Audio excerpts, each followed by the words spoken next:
Hi, welcome. This is Susan Pelczynski, the founder and principal of Zynsights Consulting and the meetup group Creative Thinkers DC. We have just a tremendous group of folks in the room today as we get ready to provide information on digital whiteboarding with Mural, Miro, Lucidspark, and Jamboard. Some of the thought leaders we have in the room represent some major organizations, including Cornet Global, the International Facility Managers Association, as well as Workplace Evolutionaries Northern California chapter. So we have people in the room from the DC metro area, down in Texas, people from San Francisco, as well as Canada. So just welcome. It's just a tremendous thing to be able to have such a great cross-section of folks in, sharing this information with us. We are going to provide an overview of many demonstrations of some of the whiteboarding platforms that are available to us.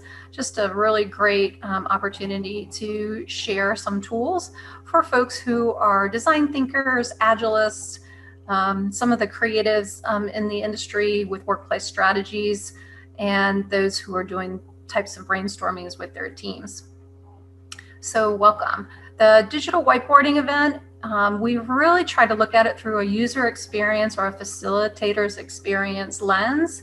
So it's not really a training as much as it's about how a facilitator would get ready to plan a brainstorming event. So it's more about what kinds of templates would they use, how would they set up their board. It's pointers on which tools they use and prefer the most, voting, and some of the other nuances around digital whiteboarding that are available to us. So just a tremendous knowledge that we have going on. Our presenters, we actually have Lauren Pollack of Steelcase, one of the largest global furniture dealers, probably globally, and she is one of their experienced strategists. She will present Mural. And then we have Evan Chan with Deloitte, and he is also a digital innovation strategist, and he will present Miro and the tools associated with that.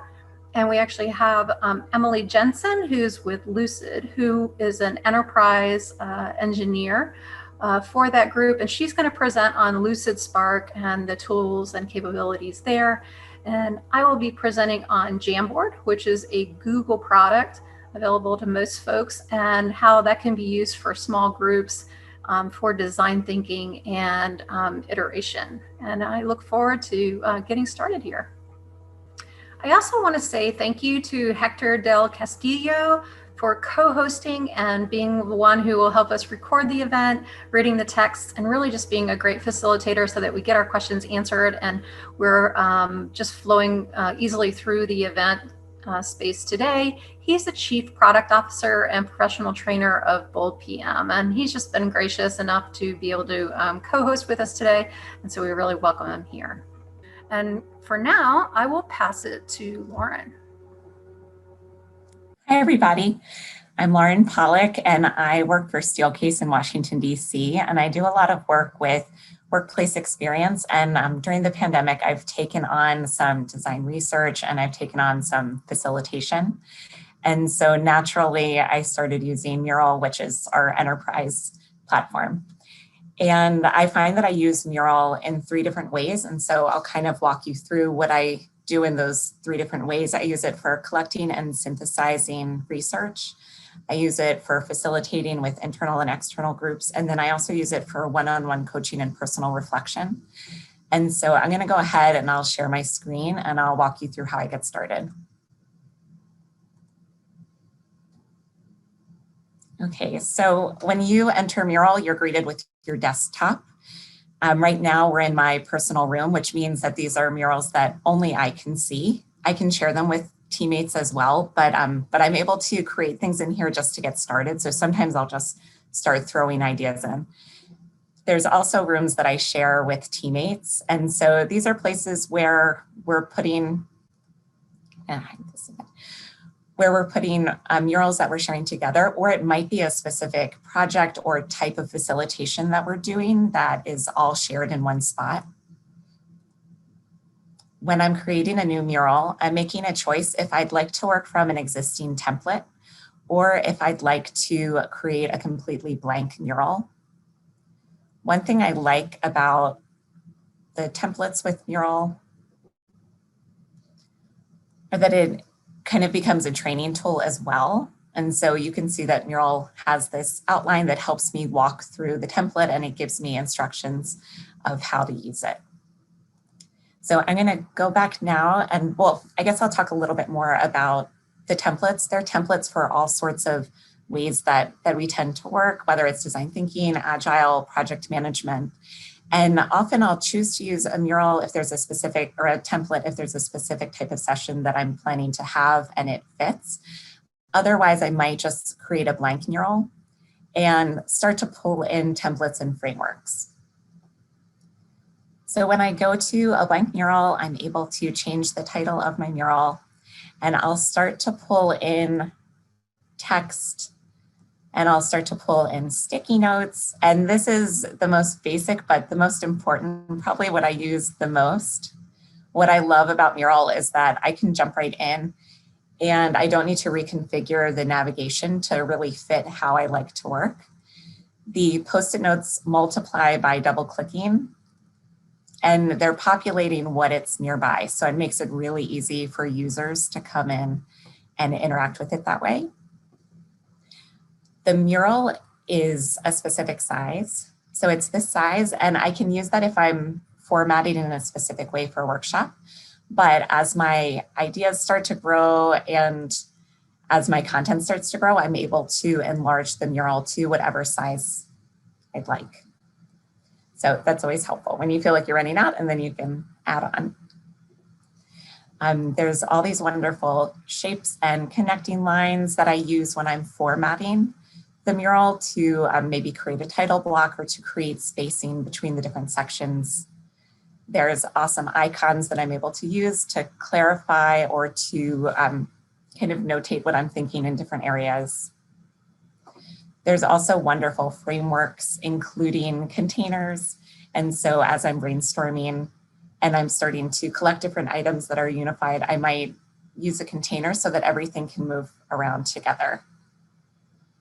There's wonderful frameworks from Luma, and there's also ones that are associated with design thinking and agile. And so oftentimes I'll learn about a new template and then I'll pull it in and begin to use it. I'm also able to use images by searching, and then I can pull in whatever I'd like to augment a session or to clarify a point.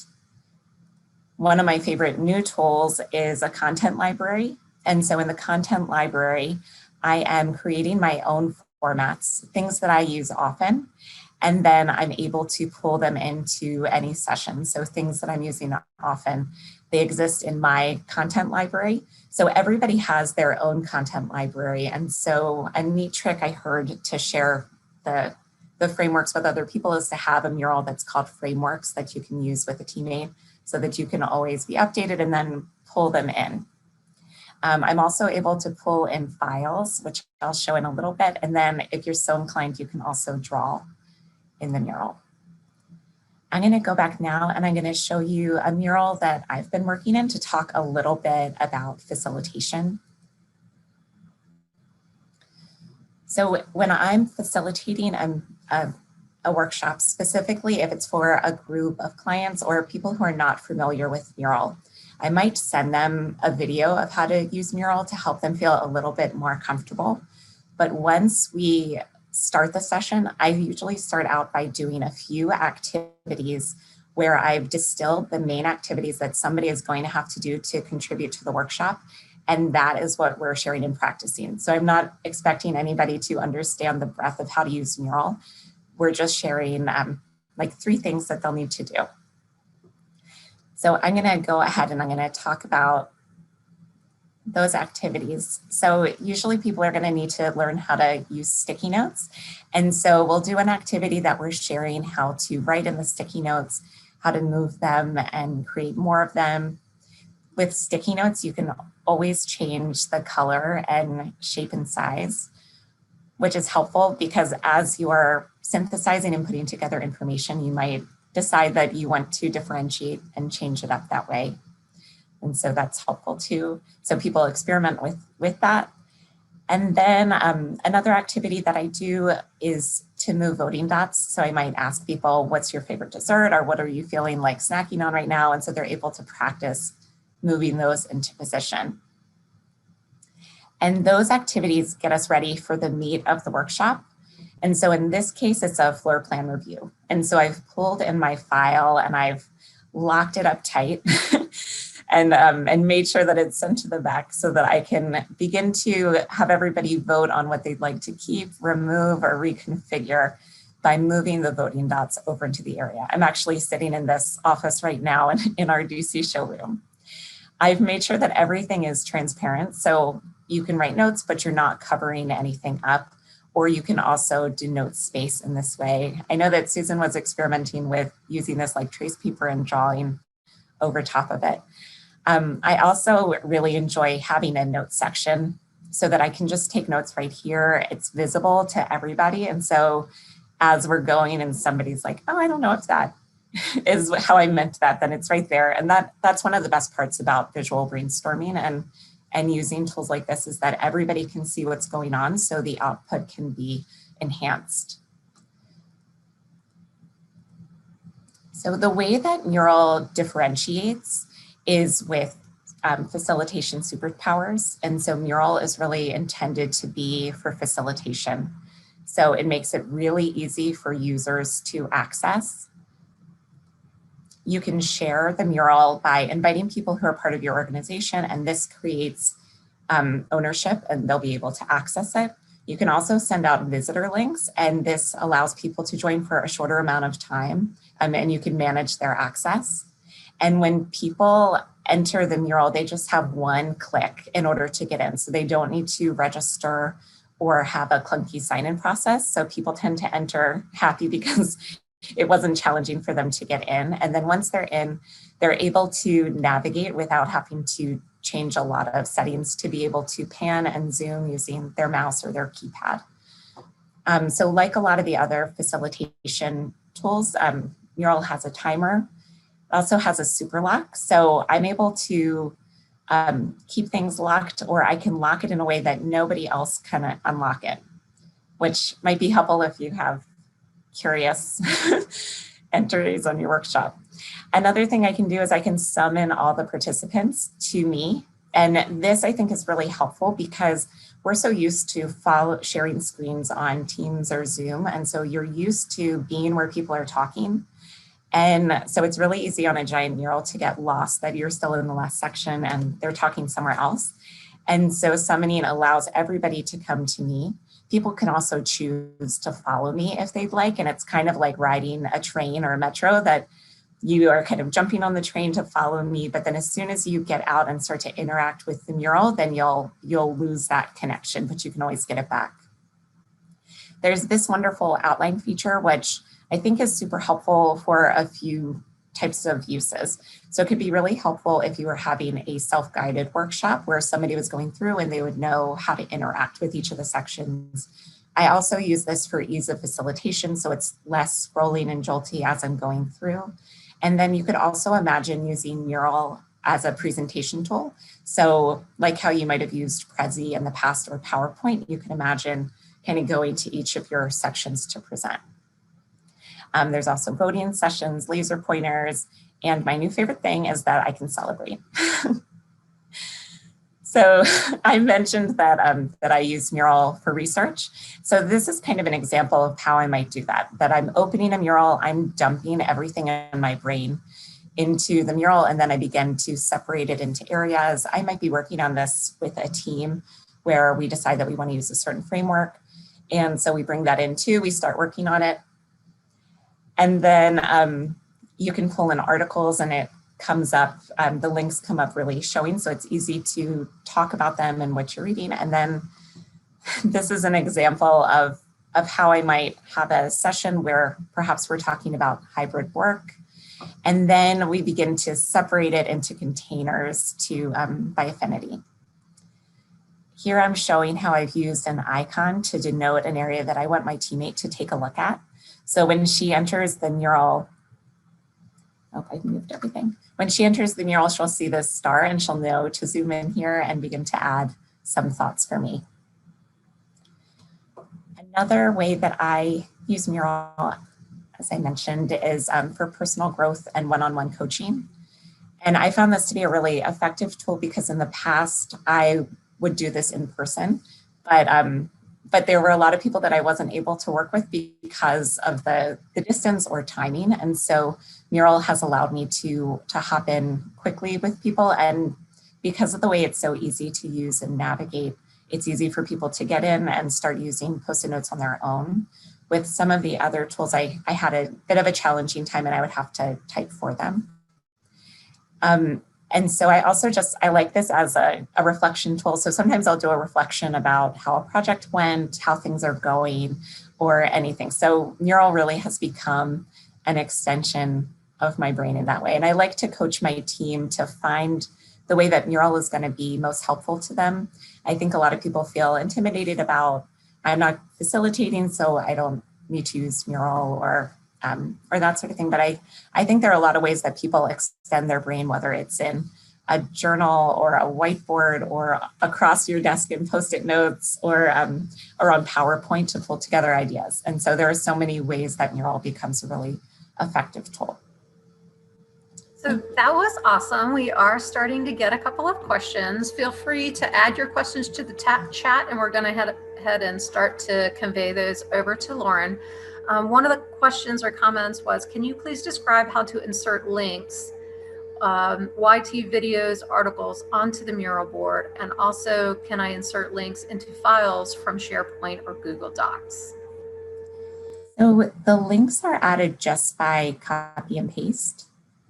And so as you just collect a link and when you put it in, this is how it comes up. Same with PDF, that you just kind of bring in the file and it'll kind of open up as a PDF. Same with videos, that you can add all sorts of files in. And another question that has come up here is, if you were working on a group project, where would the final product or presentation live? Good question.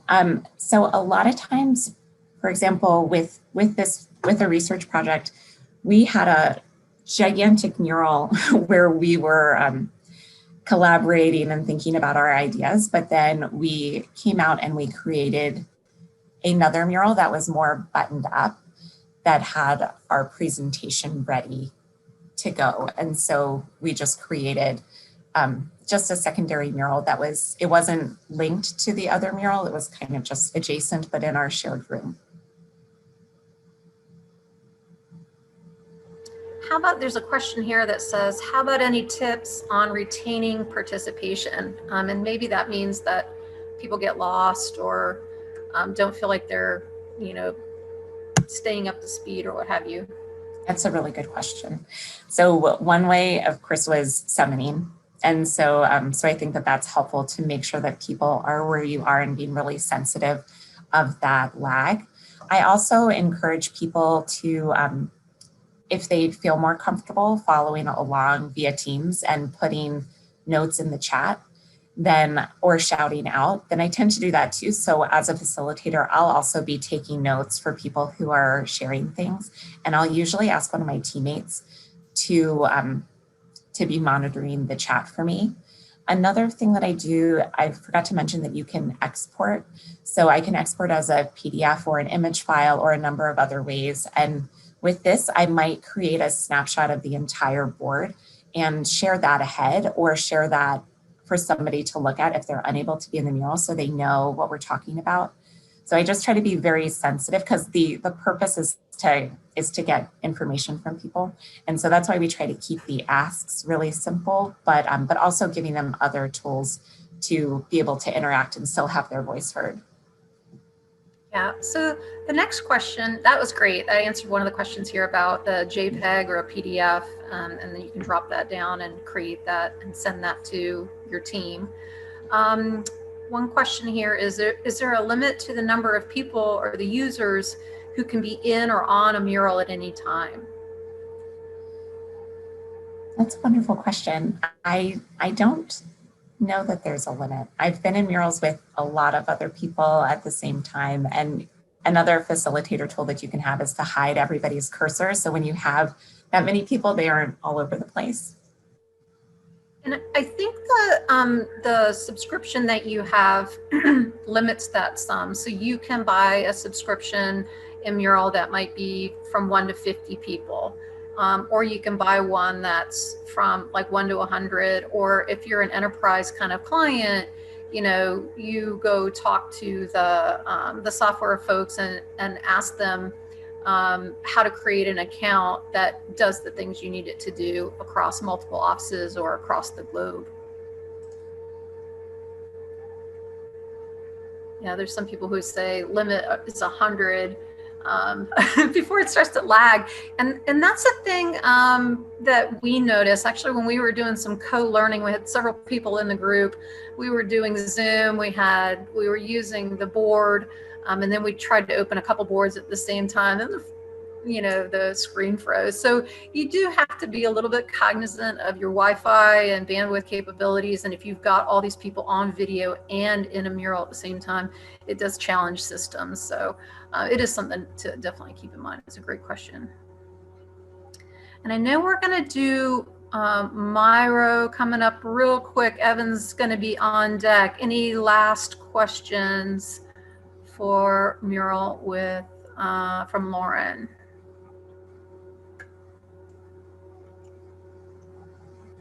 All right, Evan, I think you're going to be up, and we will go ahead and take the screen. Great. Yeah. All right. Thanks, Lauren. That was fantastic. I took lots of notes. Okay. My name is Evan Chan. Really great to meet you all. Thank you all for joining. I work at Deloitte, and I do design thinking for government clients. I've been in this role for about almost 2 years, and I've used Miro in a number of different ways. Of course, standard for brainstorming sessions. I also use it quite a bit for research synthesis, just as Lauren mentioned that she does. I also, interestingly, recently hosted a 10-week training program. So it was, again, over the course of 10 weeks in design thinking. And Miro was kind of that hub for everything that we did. So we had lots of documents, Excel sheets, PowerPoints, PDFs outside, but then we would pull those in and Miro would be the hub. It was also the main space where teams would kind of do their work together. So it was really interesting to use that sort of as a central tool, connecting all the different artifacts and documents across those 10 weeks. Happy to chat more about that if anyone's interested. But for today, I'll walk you through very briefly kind of how I would normally set up a brainstorming workshop using Miro. So what you see is kind of this first page, very similar. You can kind of star your boards. You can start with a template. Typically, I'll just jump right in, here in the top left and do a new board. Double click. Let's see. Here we are. And then you're presented with a number of options for starting with some templates. And if you click it, then it will just kind of pop straight into your board. If you close out of it, then you just kind of are left with a blank board. So I'll talk about templates in just a minute and the ones that I would choose for different scenarios. But just to orient you as to what is going on here. Here on the left side of the board, this toolbar, that's kind of your main, the main tools that you're going to use. You have your cursor, which you can switch between kind of a hand or the cursor. So the hand will just drag you around. The cursor, you can select things. You have templates where you can actually select your templates. You have your your text boxes, stickies here as well. You have your shapes, you have your arrows, markers for drawing, You have comments where you can leave a comment. Hey there, we will delete that. Click the cursor, bam.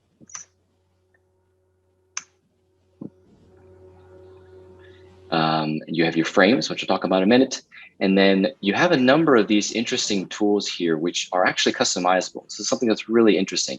If you click this, these three dots, you can actually search across quite a good number of different sort of additions. So you can I click that one to see more, and you'll see a screen here that kind of allows you to customize what you want your toolbar to be. So we will click out of this. What I have here currently is Unsplash to get some photos, emojis, and then also kind of a table feature, which is kind of cool, where you can kind of create tables. Very similar to how you might do in PowerPoint, something like that. Actually, it's a little bit more intuitive. But so that's kind of what you have on your left side. Here in the bottom, you have your facilitator tools. And again, this is for those who have a paid subscription. We can talk about that a bit more later, but the pricing structure is such that you get 3 free boards, but with a free account, you don't get many of the facilitation tools. So you have kind of frames where you can jump around. If I had different frames here, I would be able to jump around easily. Presentation mode, comments, so you can kind of see all of the comments that are left. Again, it's just about the ease and convenience to see everything there. You have a chat feature too, where you can chat with your team, as well as even a video chat feature where you can, video chat with your team. So it's intended. Miro has tried to incorporate some of these things to unify what you might use other tools for, to have it all in-house. So screen sharing is similar if you're with a team. Cards, something a bit interesting. I've never used this before. I invite you to all to explore. Voting is a pretty cool feature. I'll talk about that in just a minute. And of course, your standard, your timer. This is kind of looking at your activities. If you set up certain, this is a running history of all the things that have happened.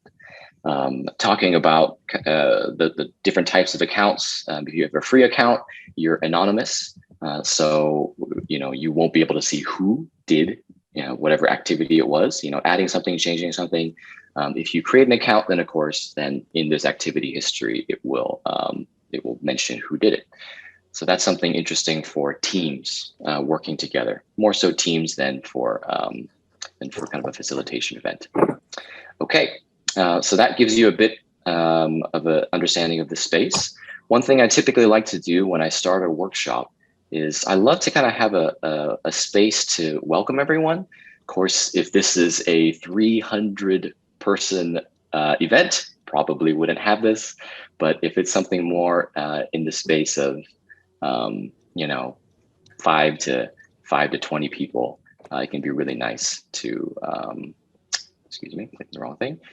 Here on the left, you have kind of the outline, and then of course the fill. So I might kind of create something like this, throw a picture. Here I am, we'll do, make this bold, make it bigger, we'll make it white. So I might do something like, maybe I'm the facilitator. So I can shrink this down, kind of put a separate background color, and then something like bam. And then we'll say there's 4 others, we'll pull them over. I'm just literally dragging from my Finder for these files. So you can kind of see some of these dynamic kind of grid. So I'm shrinking these. You can kind of see it. We'll make them about the same size as the others. One thing that's kind of cool here is you can select all these items, and they have this little button here, where you can just, I'm kind of OCD with these, I think many designers are with the spacing and the pixels. So this is actually a really, really cool feature to be able to do that very easily. So I might expand this over. and then probably some, names below. Okay, so again, very similar. You can either, to duplicate, you can hold Option or Control and drag it over. You can also hold Option and click a direction, which is kind of cool. So I held Option and clicked to the right.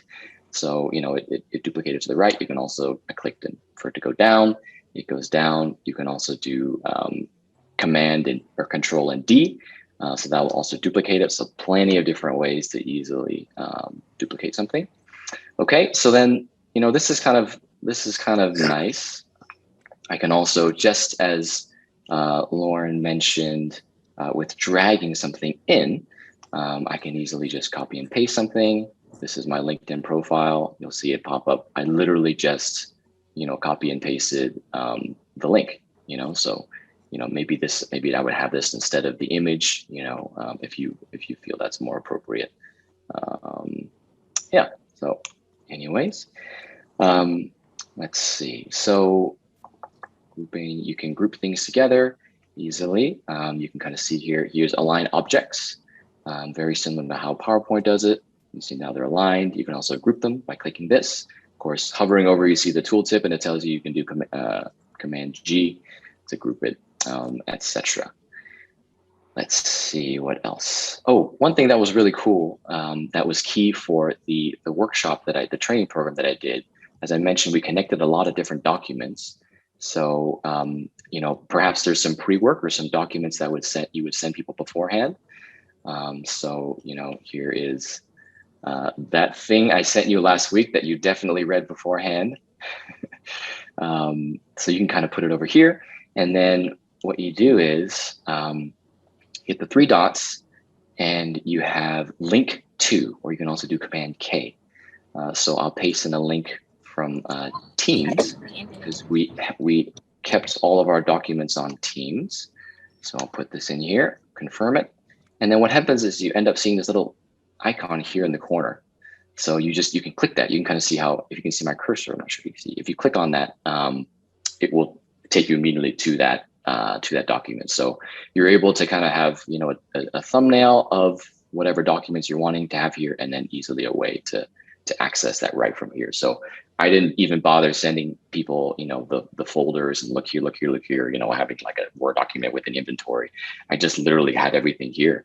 And, I think I had a thing that said like resources, and then I had a number of documents here for each of our teams to be able to access. So that was really a big help for that. Okay. So again, kind of like to start with this. I might add a little bit more detail. And then again, just setting things up.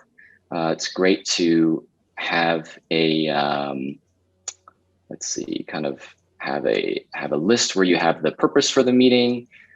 So we might create that. I'll just duplicate this over. So pull this over. Maybe we'll do some type of like, here we go. Purpose for the meeting. We might do maybe we'll do an agenda, and I'll show you something kind of cool about that in just a second. And then kind of typically I'll do any type of like key constraints or considerations. So one thing that's cool about the agenda, of course, I'm sure many of you, have done workshops, it's great to have it here. You're also able to kind of click here on the far top corner, top right, you'll see this little sort of document looking thing, and that pulls up notes. So you're able to kind of type things in here. So here you have a, meeting agenda. There's a template for that. I might, I think I was just going to copy and paste something in here. Let me pull it up. Just kind of a sample agenda. Here it is. So anyone can have access to this if they click on this note. So they don't have to worry about where they are. Oh, I need to, navigate myself to find, where the agenda was. That's really helpful to just kind of have this for easy access. Okay. That's a great That's a great tool. I didn't even know about that one. We are starting to get some questions in. Okay. I'll just read a couple of them to you, and you may be Okay. already thinking of Sure. sharing a bit of that. What about if you're doing a brainstorming session, how do you group or prioritize or tag? Is there some examples of that that we could take a look at? Yeah, well, I'd love to show you some of the templates. Why don't we do that? If that kind of, yeah. So typically, we'll do an icebreaker. So there's kind of a cool one here. We're going to, there's this one here. So you click on it. One thing that's really cool is that they'll show you how to use these frameworks, these templates, excuse me. So you can actually click learn more about this icebreaker, and they'll to send you to a different page. So one thing, what I might have done here is, we'll do something like this, and very similar to containers, you want to use frames. So this is this one here on the left side, just underneath the comment, looks like kind of like a cross hash, and these kind of set boundaries around your objects.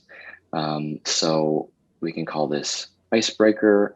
And one thing that's really cool about this, you can't see that, so I can drag the whole thing down, right? Because everything that's in here will be moved. You are able to hide things. So you see that little eyeball right here, you can click that and no one can see it.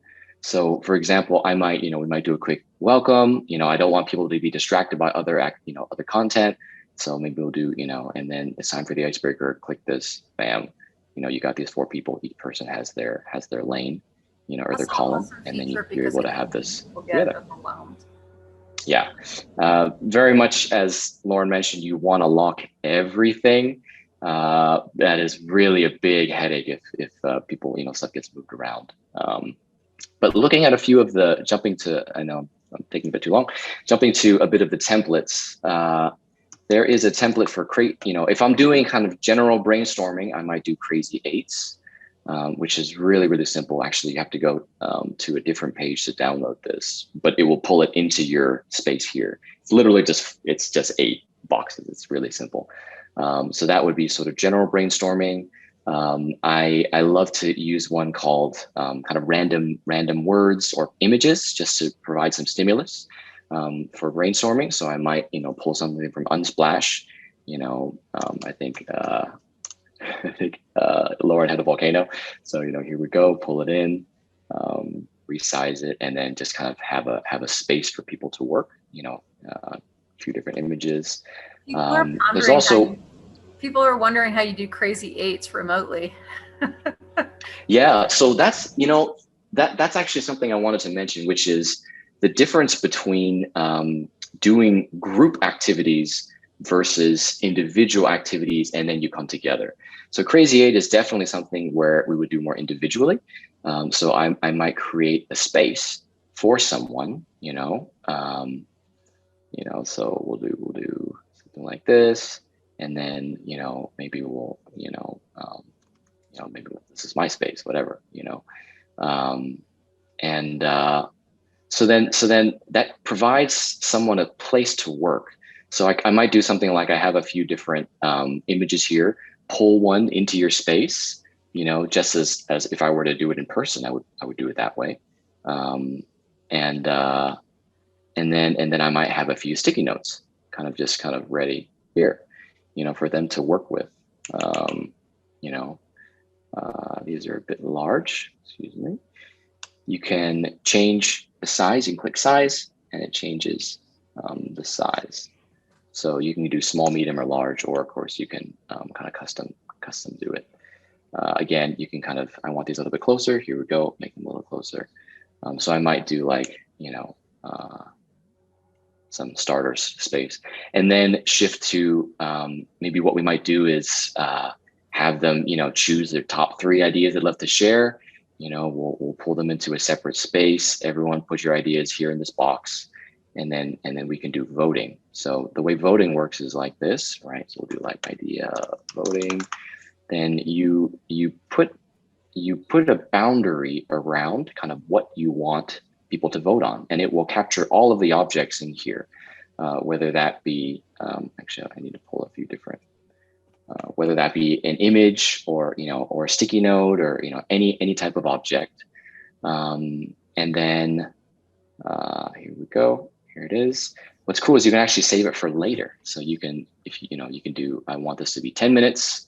I want to give each person, 3 votes, and you can save it, save it for later so that when you're ready, you click on voting, which is that thumbs up, and then you have the different ones ready. So then here we go, click it, brings me back here, and then you start. And then people can kind of click on vote now. People click on what they, you see some instruction on the left, click on what they want to vote on. So you can kind of see, I put my vote here as a 1, put my vote there. Yeah. So, and then when it's done, close it for everyone. Then what you end up seeing is it aggregates the results. Of course, it's just me, but you'll see, come on now, you'll see kind of the votes of what people voted for. Oh, they actually voted for the box was also an object that they were able to vote on, and I voted on for that by accident. So then you can view this. You can also view this later as well, the results. So you can come back here, click on it, and then it will show you the results. Yeah.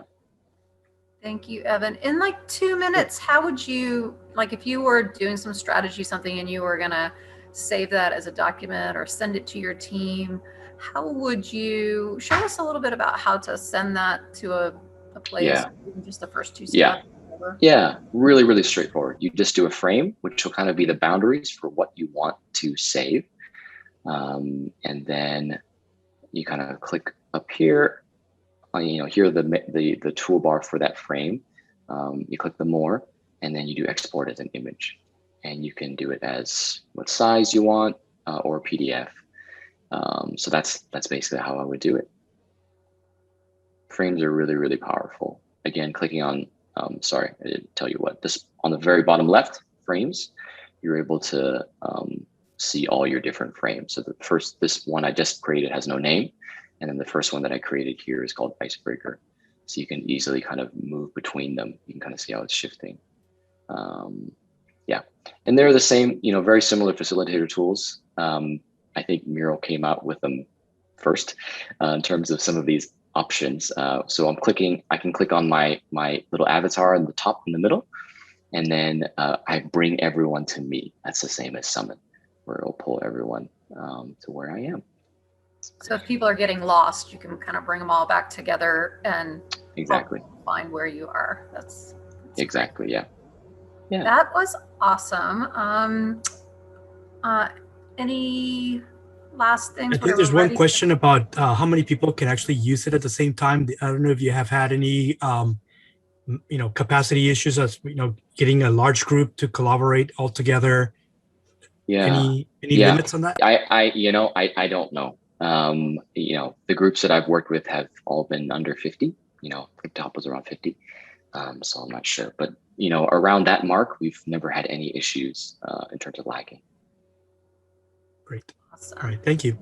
All right. We're going to bring the Lucidspark team forward. So we're going to have Emily share her screen and give us a little demo on how she would start a board for Lucidspark.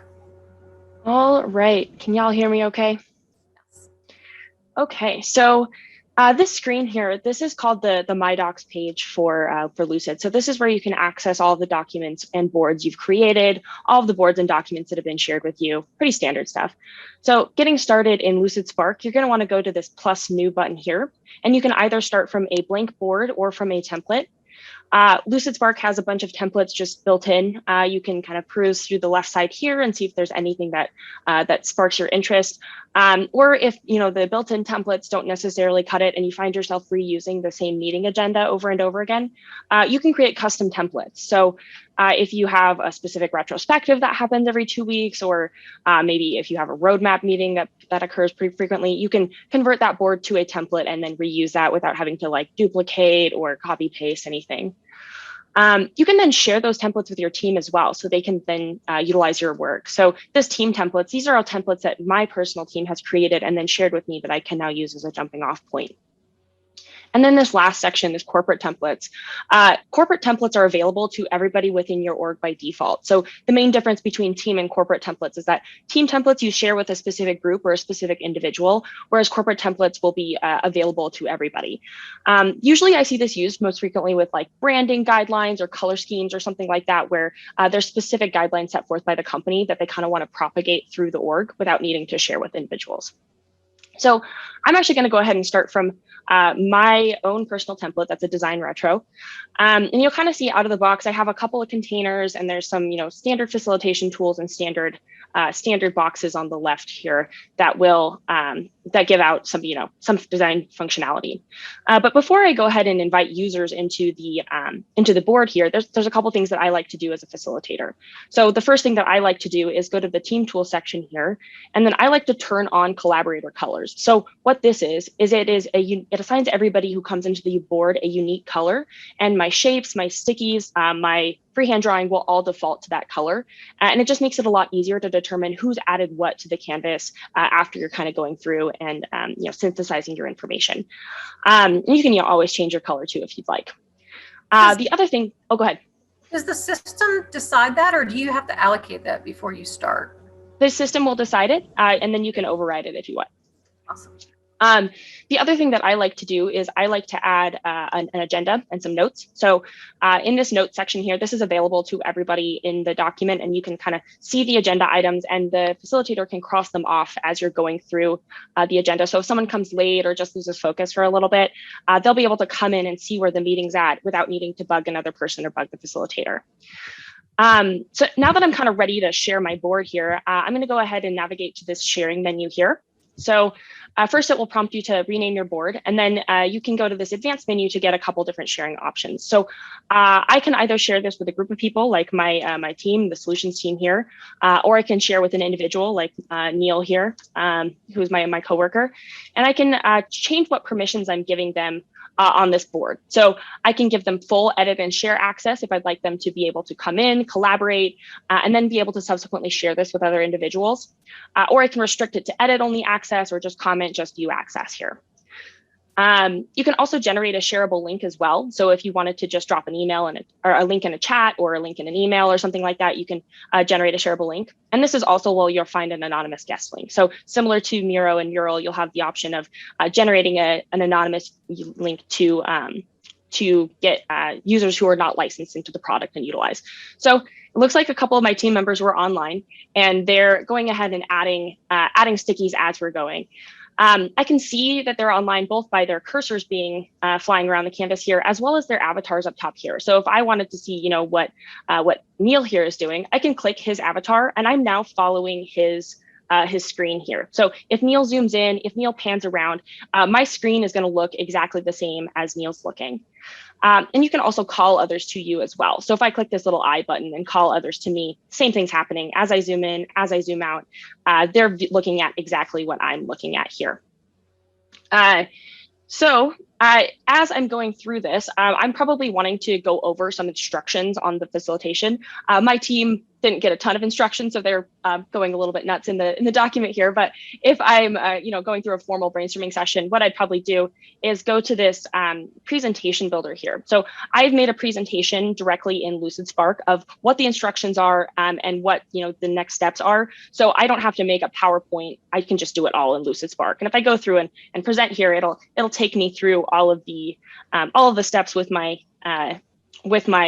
facilitation session, and I won't have to worry about doing two things. I can just essentially use the work that I've already created. The next thing that you can do is start adding stickies to the canvas here. So you can see that stickies and freehand drawing is already kind of being added. And so if you'd like to add your own stickies, you can go to this little menu here, and you can either drag it out and type here, or what you can do is enter this quick sticky option, and this will bring up this little text box. And personally, I find myself using the text box more frequently, just because I don't have to go through the motion of drag, type. I can just say, I should walk my dog, and it will quickly get all of those stickies onto the canvas. This menu is also where you can upload sticky notes as well. So if you have a CSV or a text file of ideas that you want to bring in and not have to manually move over, you can go ahead and just upload them directly. Now that you kind of have ideas on the canvas, maybe I'm sorting them out, I can just push through all of these stickies in my little container here. What I can start to do is I can start to kind of allocate and analyze this information. So one thing that I can do is I can react. I can add a little emoji reaction. So maybe I give this one a heart eyes, or maybe I give this one a little thumbs up. And then kind of a slightly less whimsical way of assigning tags and things is this tagging option here. So I have a couple tags built into this document if I'm building out prioritization list, and I can assign or deassign tags quickly by selecting that. Or what I can do is I can maybe select a bunch of different sticky notes here, and I can enter this quick tag button, and this will take me through all of the stickies that I've selected, and I can assign or deassign tags this way and not have to worry about missing a sticky or anything like that. And then up until this point, it's kind of been pretty standard for a in-person whiteboarding session, right? Like anything that I've done up to this point, you can kind of do in person. But where I think digital whiteboarding becomes even more useful is with this kind of gather sort functionality. So in this left-hand button, there's this option to sort and gather. So what this does is it takes all of the metrics that you've assigned, and you can allocate stickies into containers based off of whatever thing that you decide. So if I wanted to sort all of my stickies, if I've turned on collaborator colors and I wanted to sort by who's added what to the canvas, I can sort by color, and it's going to take all of the stickies and sort them into their own respective containers over here. And I don't have to worry about like sticky notes falling off a board, or missing a sticky note, or accidentally erasing a dry erase board. The gather functionality is a little bit more granular. So if you're gathering by a specific metric, like say I wanted to gather all of my high priority tagged stickies here, I can hit gather, and I can gather by tag, by color, who's reacted to it, by votes if I've been engaged a voting session. So let's say I grab all my high priority tags here. They're all in their own container. I can label them high priority or T. And I don't have to worry about missing anything. I know a lot of my customers have a lot of trouble sorting through, sifting through all of their sticky notes. So we try to make that as easy as humanly possible. All right, so now that I've kind of got stickies on the canvas, I have ideas, we might want to host a breakout session. So in the context of this like design retrospective, a lot of the times my customers like to do it at the improvement section. At a certain point, a large session just loses usefulness, right? Like quieter voices don't feel as comfortable speaking up. A lot of the times it just like a little bit too much for everybody to join in. So we like to utilize what are called breakout boards. So breakout boards are under this team tool section here. And if you click breakout boards, you can add additional breakout boards to the canvas.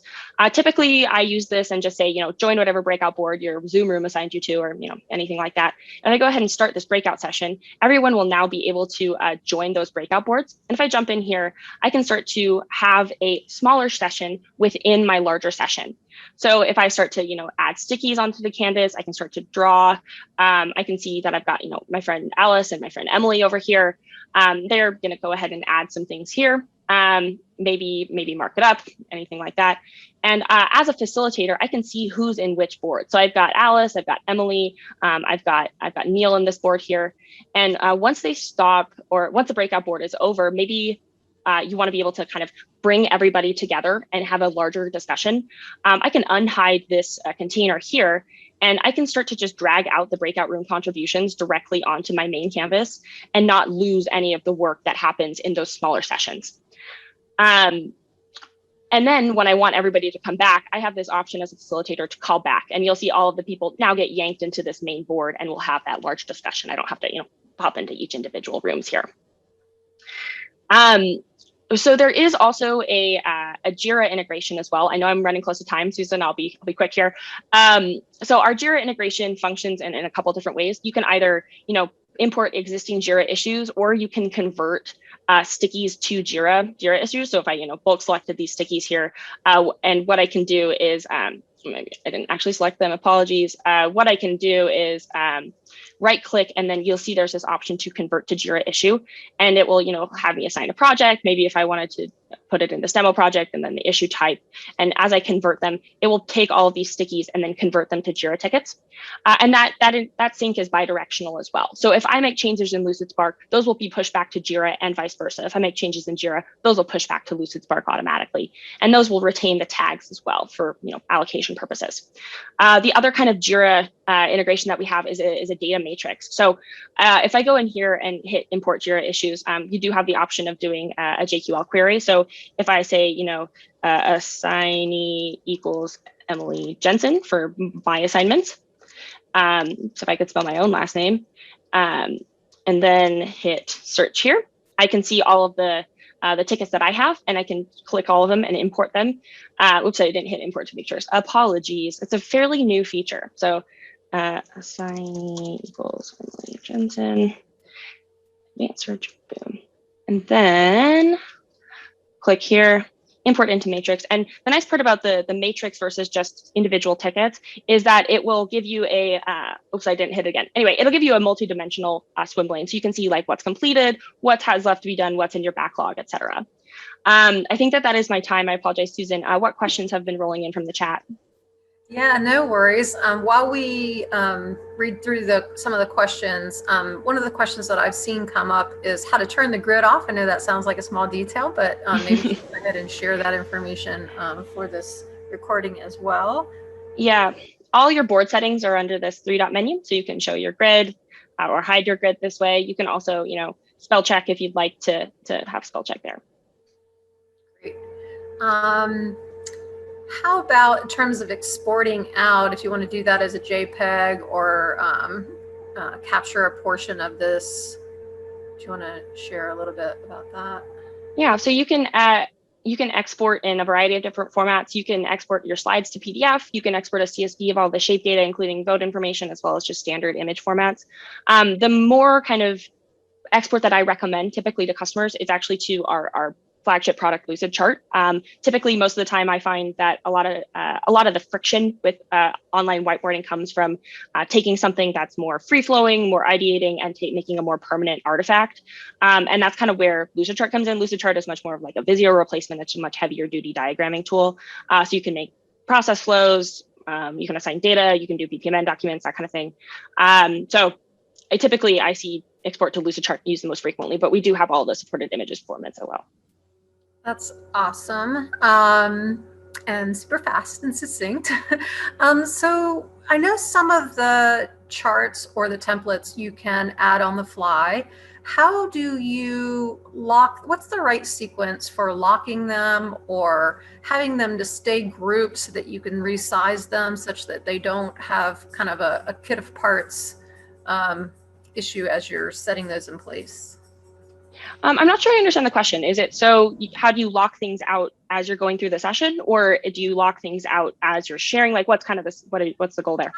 Let's say you're in a board and you insert a template and it's a brain mapping template and you want to scale it up or scale it down so that you have it in the size or the place that you want. How do you keep certain elements from scaling independently or not staying part of the whole? It was one of the things that I had noticed when I was using it. I wasn't sure if I had done that right, so I was asking that question. Let me see if I could recreate your issue here. So you inserted a template. Maybe it was the mind mapping template you were looking at. Yeah, some sort of brain tree or mind map. Mm-hmm. Yeah, one of those. So you were curious how to scale. What was the issue with the scaling? I think what happened is some of the pieces, when I went to move it, the pieces moved independent of the whole. Just was trying to figure out if you put it, scale it, lock it, and then you can edit. So the sequence of yeah, exactly. Do you want them to move independent? So when you add a template, each of these is individual shapes. They're designed to be kind of flexible and usable. So, you want to actually fill in your mind map if you'd like. So you can double click and start to edit or move them around or adjust the spacing or even add additional nodes if you'd like. But as far as scaling goes, it's a simple, highlight and select and drag. Great, thank you for Yeah, that. Any course. other questions for the Lucidspark folks before we shift to a Yeah, slide? there's a question that I see on the chat, and that is, how can collaborators submit ideas anonymously? That's something that you described, I think, very quickly, Emily. So it's an anonymous guest link. So what you do is it's less submitting ideas and more as an anonymous user. So if I actually go to this a shareable link here, I can actually just drop this in the chat. I can generate an anonymous user link. And if I go ahead and drop this in the chat here, anyone who has an internet connection will be able to come in and open it up and make contributions to the board. So that's how that functions. Great. Okay. Thank you so much. Yeah, of course. Other questions?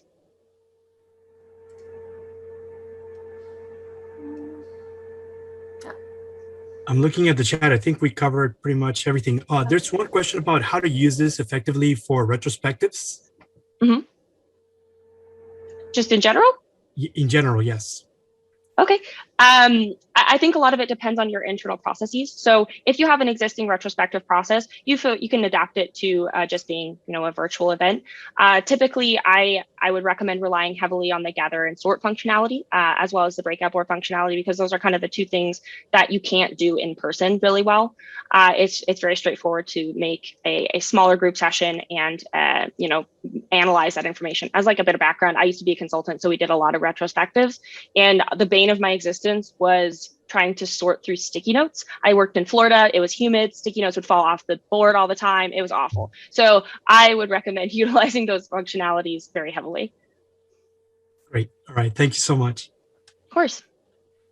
All right. So those are all like the Cadillac series of options for whiteboarding or digital brainstorming. And what we're gonna share a little bit more now is Jamboard. And so Jamboard being a Google product, if you're ever in your Gmail and you click the little 9 square icon, you can scroll down and find an actual blank Jamboard.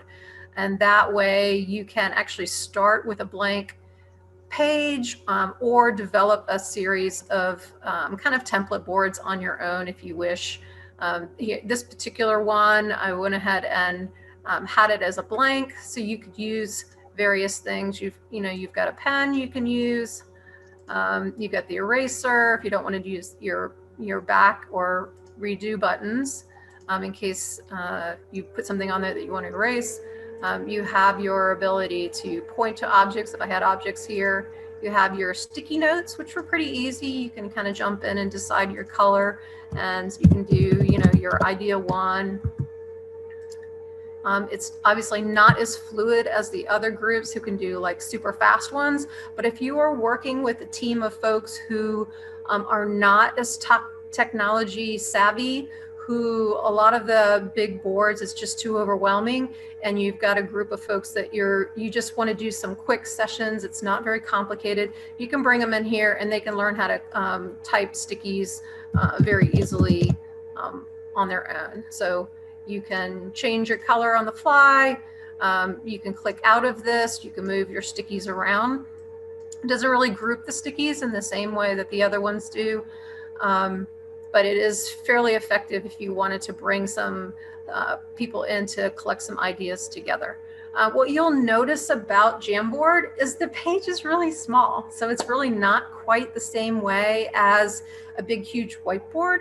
But to make it feel a little bigger, you can actually standardize your sticky size to be a little bit smaller. And then from that, instead of having that as your sticky, you can just do duplicate. And so once you've kind of created the size of your ideas, then you can make a whole bunch of these, edit these as you will to idea 1, 2, 3, and 4.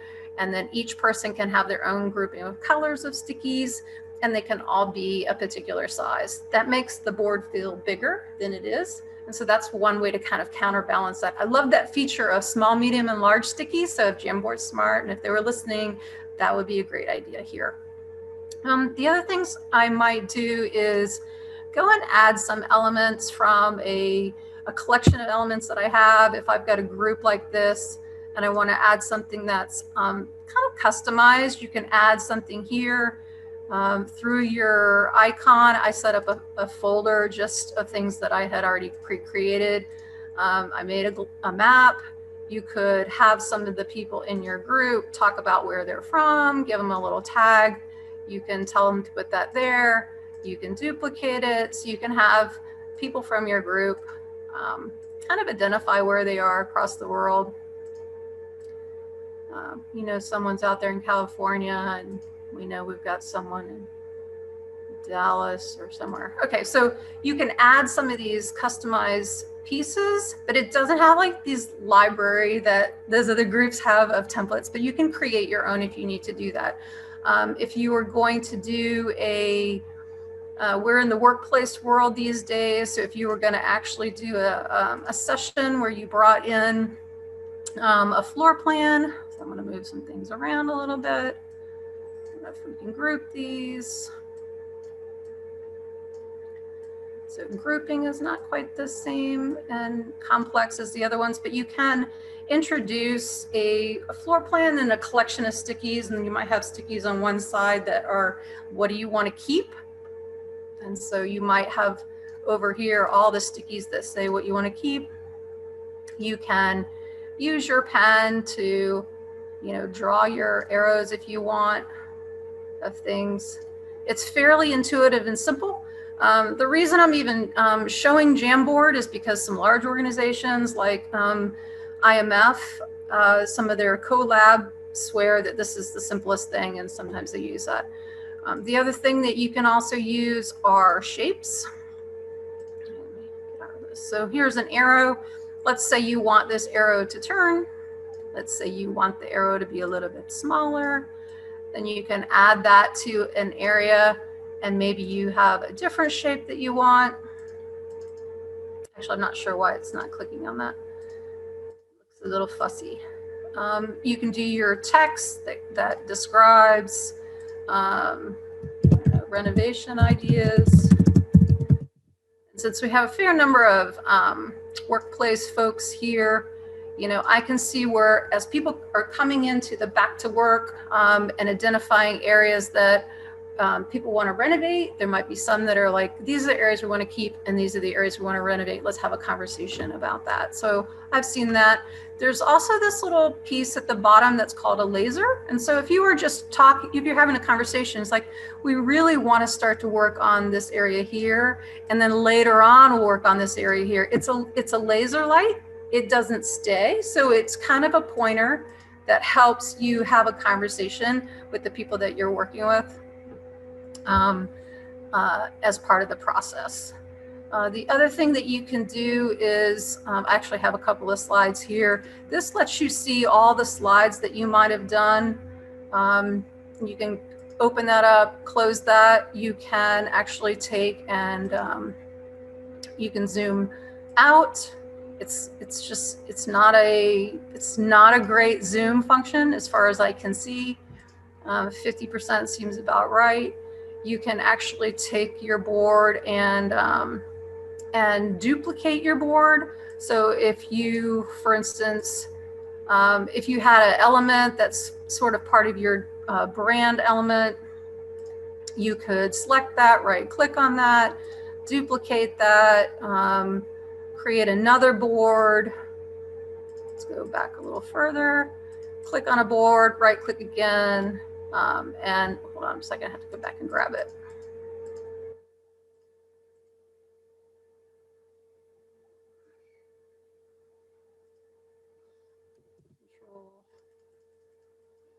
Into your blank and paste.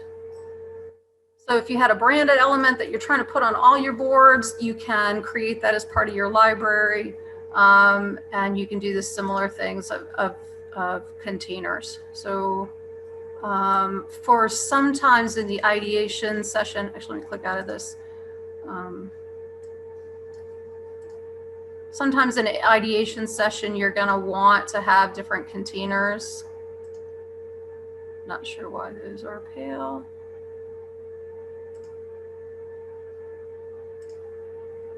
There we go.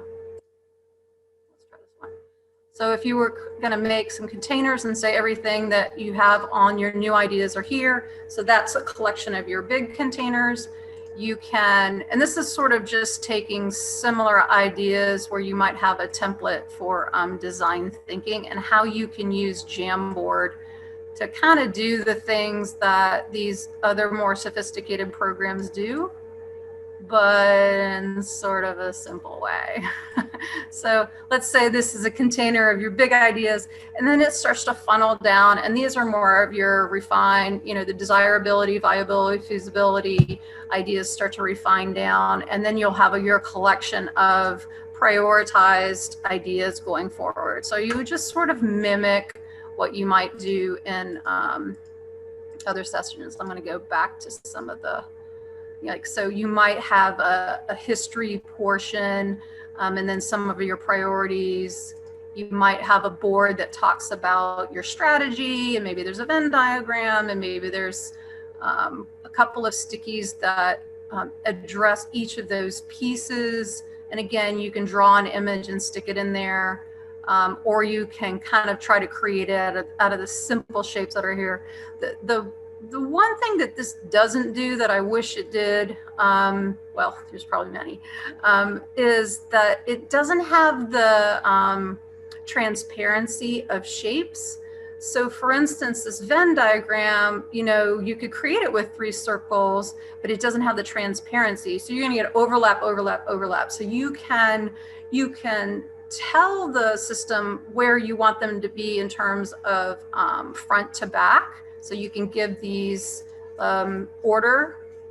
So you can tell them to bring it to the front or send it all the way to the back. So you can order your shapes, but they're not transparent.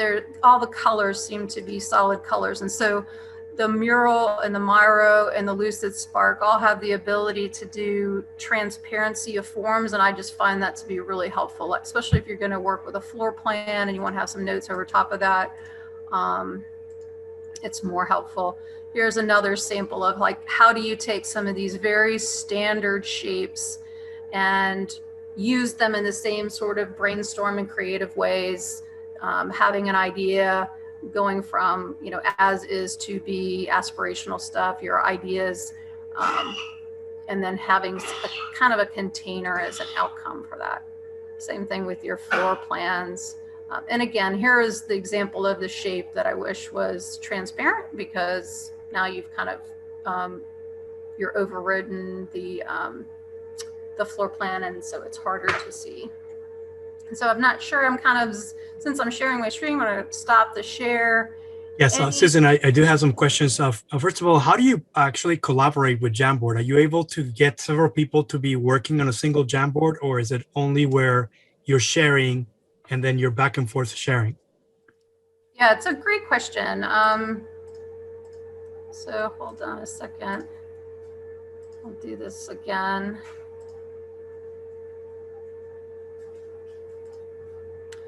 So up here in the blue box, you've got the thing that says share. So when you pull that up, you can do, I can invite myself, I can invite others, you can go ahead and put them in this line, you can type them a quick little note, hey, I needed to gather some ideas on X, Y, and Z, and then hit send. Then they'll have that invitation to do that. What's interesting is you will get if it's a non-Google account, so that was my iCloud account, you will get this message about sharing it anyway.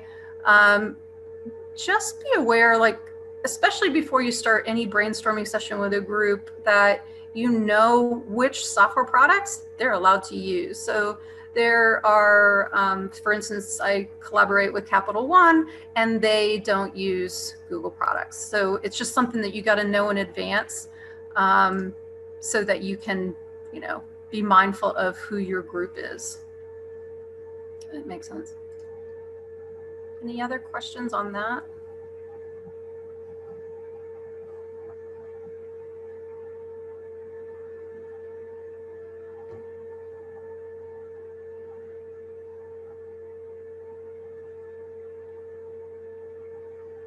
Trying to read here. It says, someone was in a facilitated session at one time and they used Jamboard for breakout sessions, and each breakout group created their own board, and then they were able to access the links to the individual group boards. How do you export the work is also a question. So I'll go back to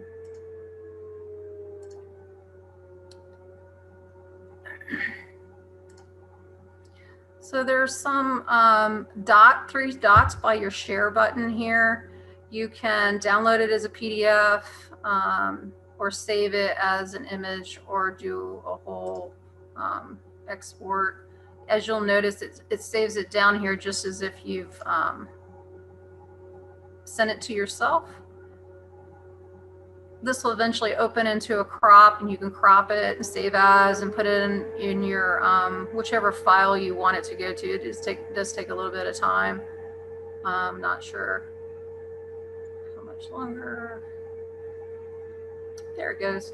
And so it'll show up in a crop software, so you can actually edit it and then save it wherever you want to save it.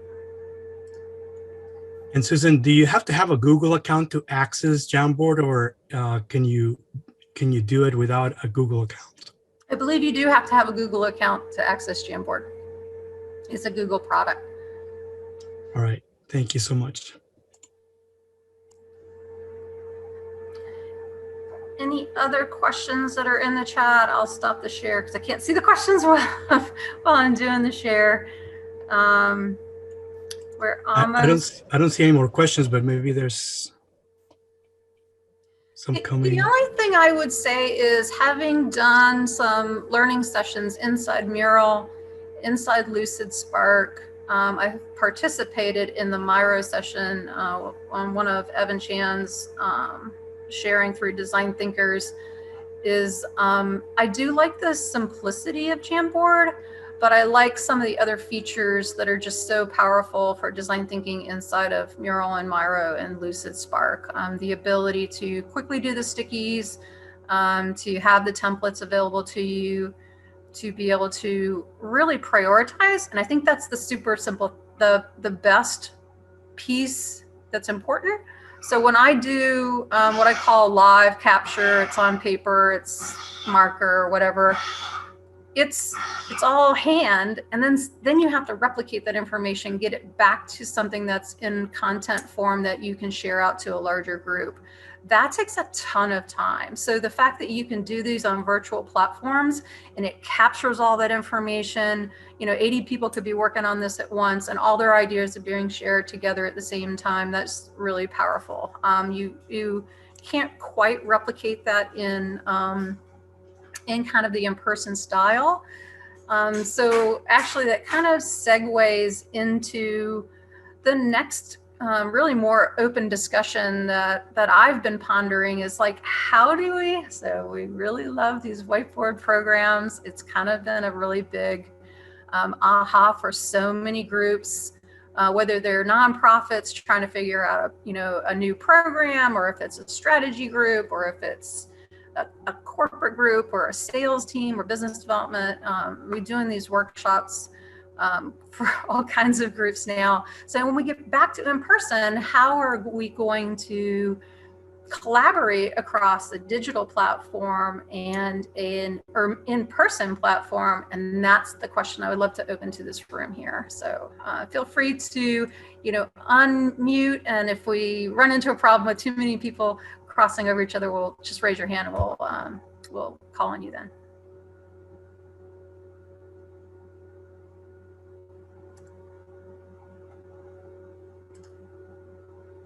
So what do you think? How do you think that will happen? Where'd Cameron go? Because I know he has an idea. How did you know? Hi, Susan. Well, actually, I think in our particular case, I'm with OPX. We're a design consultancy in Washington, D.C. What's interesting is that we were pining for something like this. We needed it even before COVID was a thing, because often the type of collaborative meeting in which we would use something like this was very critical, and the members weren't as easily and readily available. It was, say, 10 people from the C-suite. and you're lucky to find a time on their calendar when they're all available. And when you set that time, 3 of them will go, oops, I just thought I would catch a plane and come over, but I can't. So what will happen is they will get on the phone, and that's useless. They may as well not be on the phone because you can't really do anything. They don't see this stuff. They would get on their computer, it wouldn't be the same. And since our sessions had always been digital, even when it's in person, they will be in a room and somebody would facilitate this digital interaction, and everybody had a laptop. So in a way, for me, this just means that the same kind of thing would be done far more effectively and better. And another aspect of this that I was happy to hear was the fact that a lot of our type of sessions, the participants put their input anonymously, even though they're in the room, but you don't know who said what. And that would be very important for us. So it's very good that this facilitates that. And what it allows us to do is have not only client side, but our staff not be co-located and remain anonymous. So for us, it will work. The end of pandemic is not the end of usefulness of this. Well said. So anyone else thoughts about this, how this might come together in terms of in-person and virtual?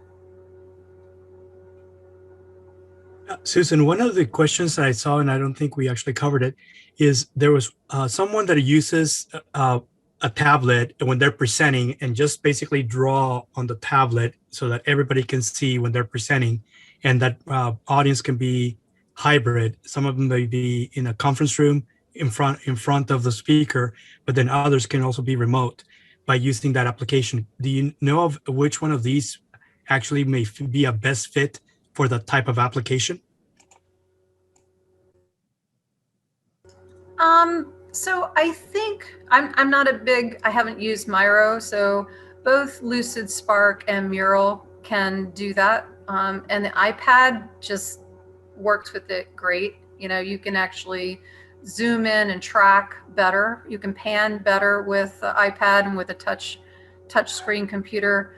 The iPad with I use it with a stylus pencil. So you can draw high level quality sketches or floor plans or new furniture arrangements or whatever you want to do on those, and I assume also on Miro. So Jamboard, not so much.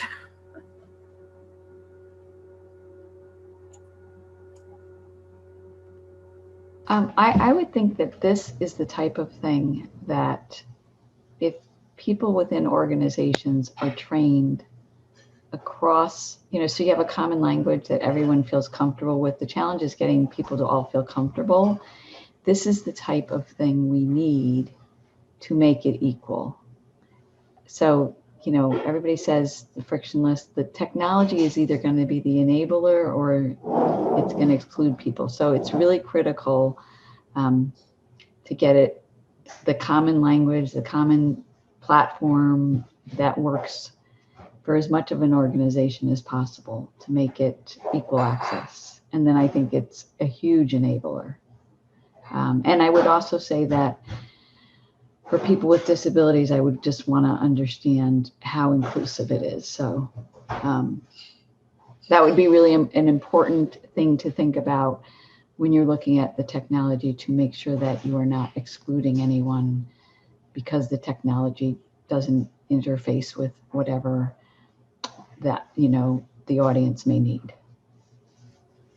What a great observation. So I think there's so many things that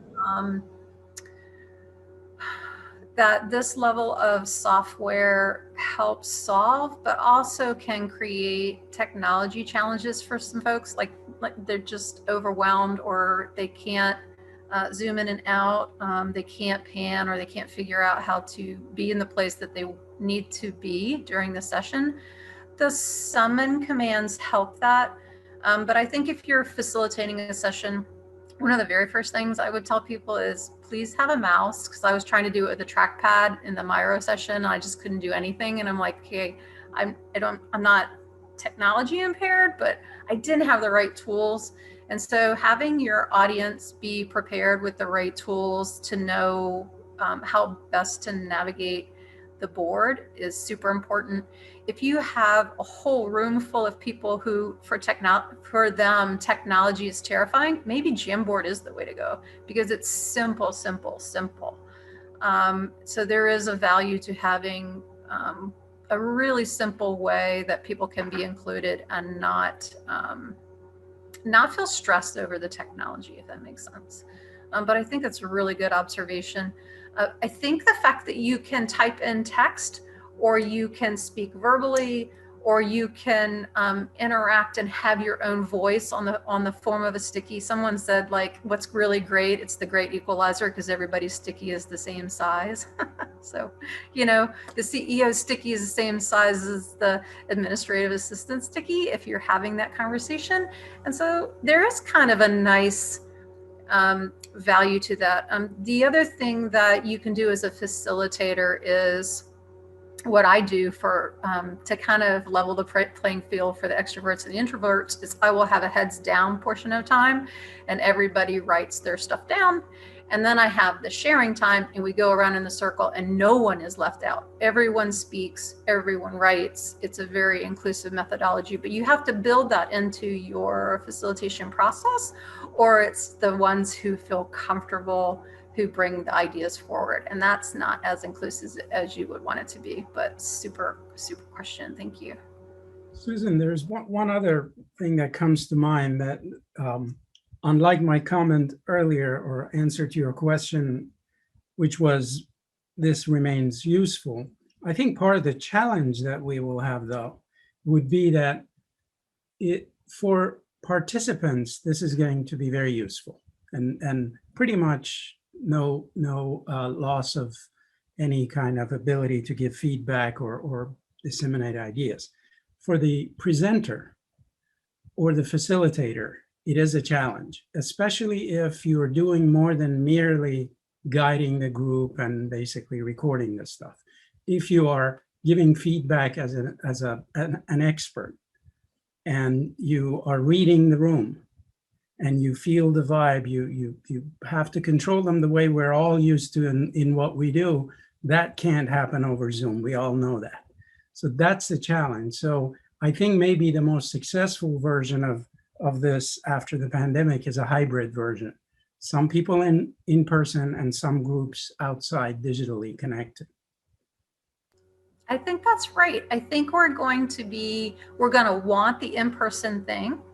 And I don't know if Darby can share a little bit. She talked about there's an actual program that if you use real stickies and you take a snapshot of it, it'll load them into a digital form and you can put them on a digital whiteboard. So now you've got these two technologies that can potentially work together to map the in-person with the digital, and you can have some people remoting in and some people in person, but everybody collaborating at the same time. Plus you can leave boards open, and let's say someone's in a different time zone, they can access the board overnight and add their information, and then the next time you kind of back together, you can now see your Asia, collaborators perhaps have added to the board overnight, and then you can go to that next step. So it can be kind of like the 24-hour clock of brainstorming and ideation.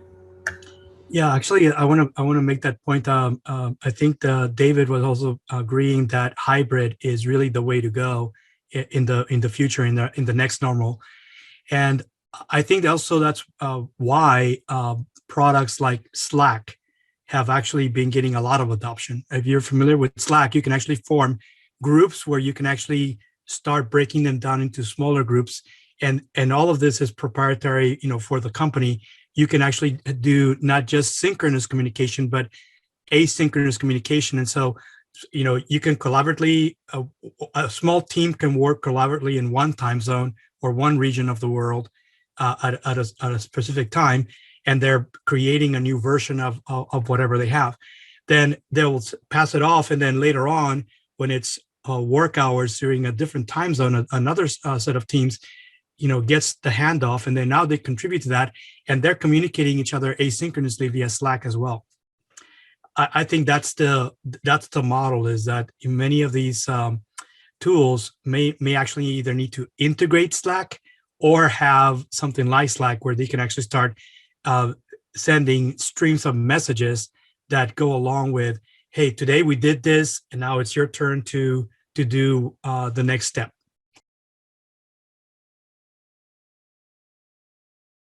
There's some great comments in the chat bar that really acknowledge that when you're doing these facilitations, you kind of can't do it by yourself.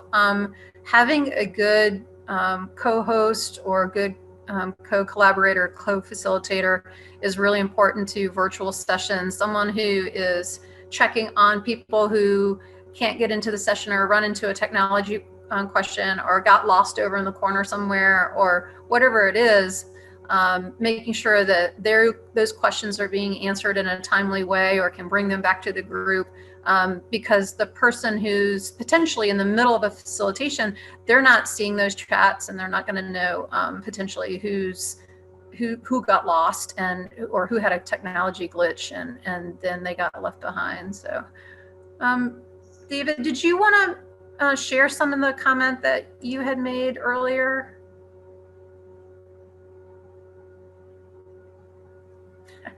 David Gray. Yes.